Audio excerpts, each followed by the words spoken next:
So interesting GOAT talk there. Now, different type of GOAT. We're about to talk about greatest team of all time. And so and just for those listening, I am interpreting this as like greatest team from an individual season as opposed to like greatest franchise of all time.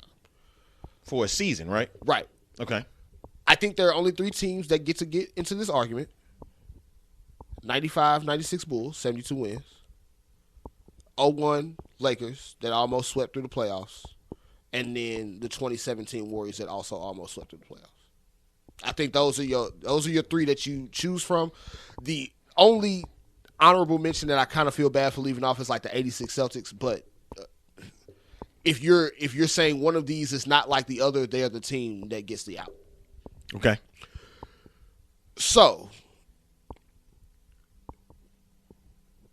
the recency bias would lead you to like the 2017 Warriors, just because how do you stop Steph, Durant, and Clay? I think if you have Mike and Scotty, you can adapt in some way.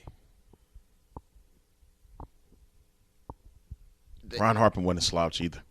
Just letting you know. So now, and again, it might be the wrong type of exercise for me to be thinking about, okay, could these teams play against each other given the errors? But I think the Lakers' problem would be that if we're trying to bring in the 2001 Lakers into like today's basketball, they're just putting Shaq in pick and roll all day. Yep. Granted, you wouldn't be able to stop Shaq on the block with anybody. Like Draymond's not guarding him, but you gonna trade 2s for 3s all day long if you got Steph, Clay, and Kevin Durant. All right. And I guess the way I look at it, I remember that 96 team very well, especially what they did in the month of January. They never lost. Yeah. With the Didn't lose a whole game. month without losing. And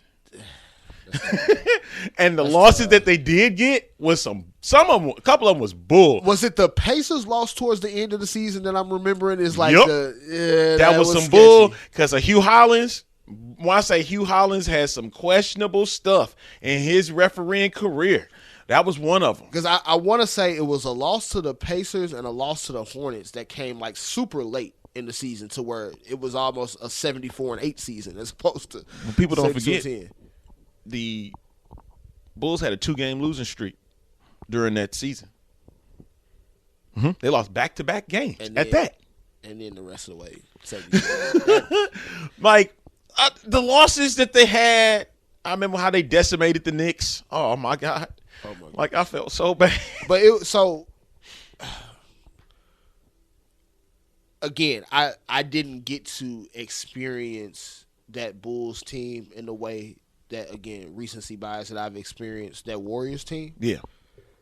It's hard for me to believe because, again, what you have to remember, that is the team after the 73-9 team. We're not even talking about the 73-9 team. They don't get a seat at the table because you don't have a championship to show for your great season.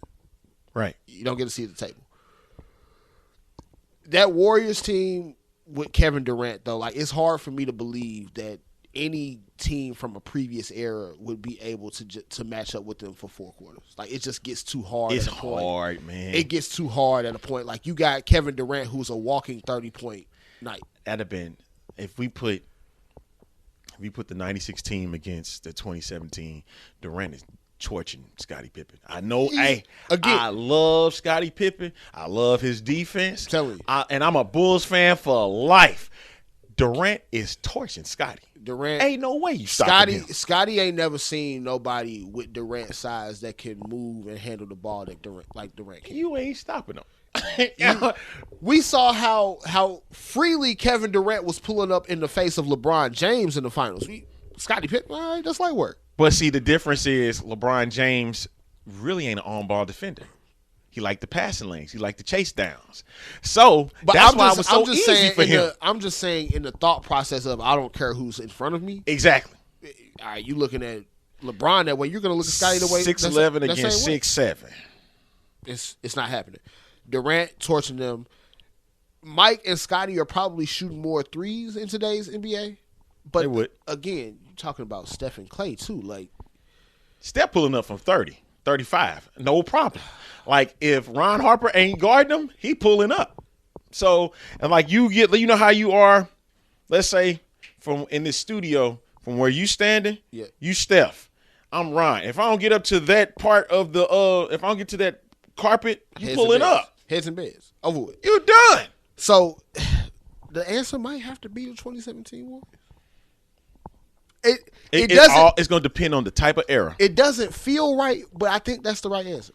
It depends on the type of era, man. Now, what era are we playing? If we want to distinguish the conversation differently, if we want to say that Bulls team is the greatest of all time, and then the Warriors team is maybe the most talented of all time, I'll say that. I can see that too, because at the end of the day, you're comparing two championship teams. One won 67 games or 65 games. The other won 72.